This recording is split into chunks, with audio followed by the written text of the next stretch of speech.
নদিয়া রানাঘাটে উপনির্বাচনে বিজেপির পঞ্চায়েত সদস্য সহ একাধিক বাড়িতে হামলার অভিযোগ তৃণমূলের বিরুদ্ধে। আজ রানাঘাট দক্ষিণে উপনির্বাচনে রণক্ষেত্র রানাঘাট। আর এই উপনির্বাচনকে ঘিরেই নদিয়ার রানাঘাট খবরের শিরোনামে। এই উপনির্বাচনের আগে গতকাল মঙ্গলবার রাতে রানাঘাট দক্ষিণ বিধানসভা কেন্দ্রের পায়রাডাঙ্গা এলাকায় তৃণমূলের আশ্রিত দুষ্কৃতীরা বিজেপির পঞ্চায়েত সদস্য সহ একাধিক বিজেপি কর্মীদের বাড়িতে তাণ্ডব চালায় বলে অভিযোগ। এই তাণ্ডব চালানোর ফলেই আজ থমথমে রানাঘাটের পায়রাডাঙ্গা এলাকা। সাধারণ ভোটাররা ভোট দিতে যেতে ভয় পাচ্ছে এমনটাই জানা যাচ্ছে। এদিন সকাল থেকে ওই এলাকায় চলছে পুলিশের টহলদারি এবং দুপুর থেকে এলাকায় কেন্দ্রীয় বাহিনী মোতায়েন করা হয়েছে। অভিযোগ, গতকাল রাতে বিজেপির পঞ্চায়েত সদস্য সহ একাধিক বিজেপি কর্মী সমর্থকের বাড়ি ভাঙচুর করার পাশাপাশি এলাকায় ভয়ের পরিবেশ তৈরি করতে শূন্যে কয়েক রাউন্ড গুলি চালানো হয়েছে।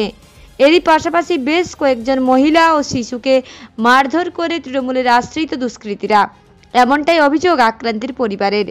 এরপরই এই ঘটনার খবর পেয়ে রাজ্য পুলিশের কুইক রেসপন্স টিম ঘটনাস্থলে পৌঁছায়। এদিন সকাল হতে আক্রান্তদের বাড়িতে যান রানাঘাট জেলা পুলিশের শীর্ষ আধিকারিকরা। ঘটনাস্থল পরিদর্শনের পাশাপাশি আক্রান্ত পরিবারের সঙ্গে কথা বলেন পুলিশ আধিকারিকরা। আক্রান্তরা যাতে নির্বিঘ্নে ভোট দিতে পারেন তার ব্যবস্থা নেওয়ার আশ্বাস দেন পুলিশ আধিকারিকরা। আক্রান্ত বিজেপি সমর্থক অর্চনা মণ্ডল জানান, আমরা যারা বিজেপি করি এমন বেশ কিছু বাড়ি টার্গেট করেই গতকাল রাতে তাণ্ডব চালায় তৃণমূলের আশ্রিত দুষ্কৃতীরা। ভোট দিতে গেলে খুন করা হবে বলেও হুমকি দেওয়া হয়। বাড়িতে রাতে বেশ কয়েকবার গুলি করে সকালে উঠোন ঝাড় দেওয়ার সময় দুখানা গুলির খাপ পায়।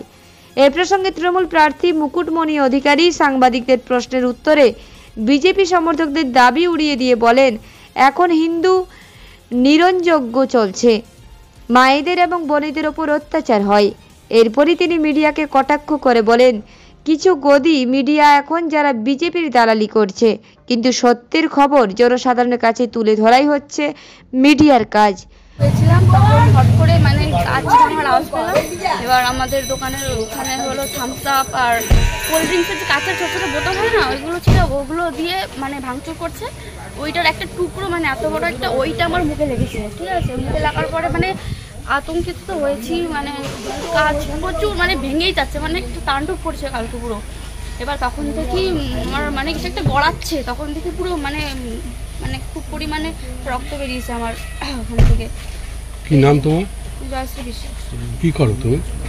রাত 1:30টার সময় হঠাৎ চেতন পেয়ে ওরা এই গ্রিলে কাচে খুব মারছিল। তখন আমরা চেতন পেয়ে দেখলাম যে ঘর থেকে বেরোতে পারছি না, যে কি হয়। ওই জন্য ঘরের থেকেই দেখলাম যে আর মুখ খিস্তি করছে, খুব গালাগালি করছে, বেরো, কালকে যাবি না ভোট দিতে, পোলিং এজেন্ট ছিল, যাবি না, পা কেটে দেবো।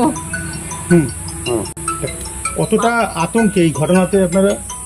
আমরা খুব ভয়ে আছি, এখন কি হয়। দল না, আপনি কোন দল করেন? তৃণমূল নাকি? না, বিজেপি। বিজেপি করেন। বিজেপির নেতৃত্বে জানিয়েছিলেন? হ্যাঁ, জানানো হয়েছে। তারা কোথায়? তারা তো এখনো আসেনি। পুলিশকে দুইবার তিনবার জানানো হয়েছে, রাত্রেবেলায় জানানো হয়েছিল, তারাও আসেনি। শুধু কি ভাঙচুর করেছে নাকি অন্য কিছু করেছে? না, শুধু ভাঙচুরি করেছে, গুলি করেছে, দুটো গুলির খাপ পাওয়া গেছে। আমি সকালবেলা উঠোন ঝাড় দিতে গিয়ে দেখি দুটো গুলির খাপ পড়ে আছে। কি নাম আপনার? আমার নাম অর্চনা মণ্ডল। কোথায় বাড়ি? পূর্ণনগর। একদমই একটা প্রোপাগান্ডা, যেভাবে বিজেপি প্রোপাগান্ডা তৈরি করার চেষ্টা করেছিল লোকসভা ভোটের আগে, যে West Bengal is the second Kashmir, যেখানে হিন্দু নিধনযজ্ঞ চলে, মায়েদের উপরে অত্যাচার হয়, বোনেদের উপরে অত্যাচার হয়, দিদিদের উপরে অত্যাচার। এই যে আপনি তো রাস্তায় চলে এসেছেন, আপনার উপরে অত্যাচার হয়েছে। এই ধরনের প্রোপাগান্ডা তৈরি হচ্ছে, এই ধরনের প্রোপাগান্ডা তৈরি করা হচ্ছে, এবং কিছু গদি মিডিয়া যারা এখন বিজেপির দালালি করছে তারা এগুলো করছে। পূর্ণনগরের গলি নিয়ে দাদা কি বলবেন? এটা বজরং দলের গেরুয়া জঙ্গিরা ঢুকেছে ভাই, তারা এলাকায় সন্ত্রাস করছে, নিজেদের মধ্যে সংঘর্ষটাকে বিজেপির দালালরা এটাকে অন্য তৃণমূলের উপর চাপানো চেষ্টা করছে। নদিয়া থেকে সমীরদের রিপোর্ট, রূপসী বাংলা মিডিয়া।